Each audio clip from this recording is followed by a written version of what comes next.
Welcome to Case, Cause, and Criminology, where we explore real criminal cases through the lens of criminology, forensic psychology, and sociological insight.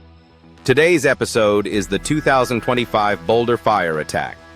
On June 1st, 2025 at approximately 1:26 p.m. MDT, a peaceful solidarity walk took place in downtown Boulder, Colorado, passing through the popular Pearl Street Mall. As participants gathered for an event to support hostages held overseas, a man appeared dressed in non-threatening clothing, then suddenly launched a violent attack using improvised weapons. The suspect, later identified as 45-year-old Mohammed Sabri Solomon, carried Molotov cocktails and a makeshift flamethrower device. He shouted slogans like, "Free Palestine!" and targeted the group, throwing incendiary devices and igniting fire near the crowd. At least 13 people were injured, including elderly participants, some suffering serious burn injuries.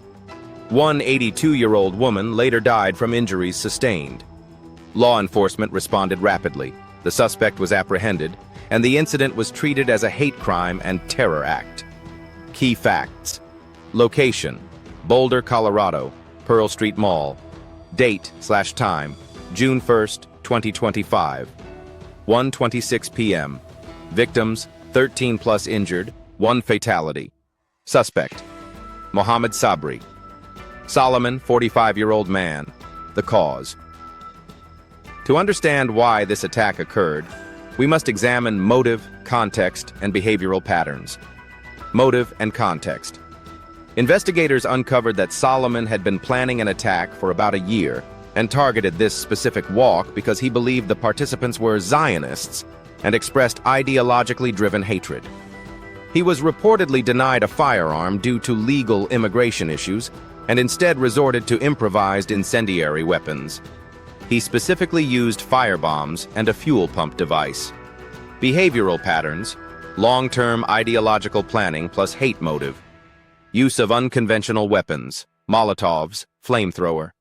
Targeting a public gathering of a specific ideological, ethnic group. Opportunistic timing and setting selection. Crowd, public mall.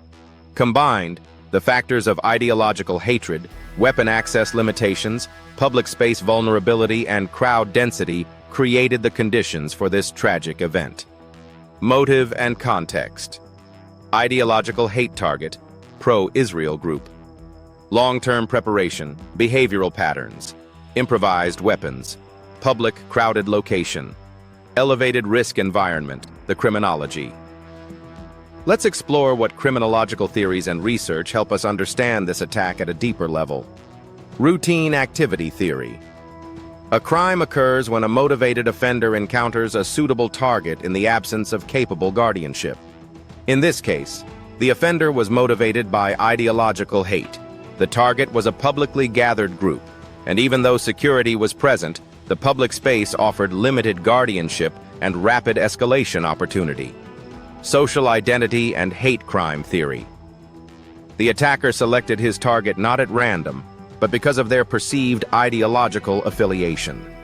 Research on hate crimes shows that group identity, victim selection based on perceived ideology, and symbolic attacks amplify harm and social fear.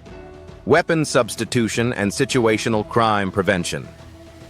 Since the attacker could not legally access a firearm, he turned to incendiary devices and makeshift weapons.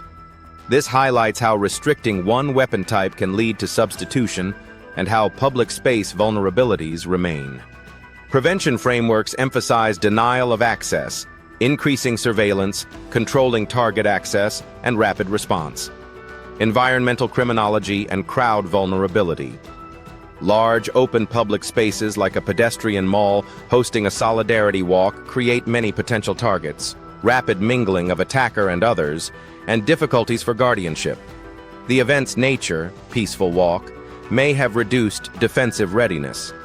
In summary, this attack emerged from the intersection of ideological motivation, weapon access limitations, situational opportunity in a crowded public space, and weakened guardianship mechanisms. For viewers, the lesson is that prevention and understanding must span psychological, social, and environmental domains.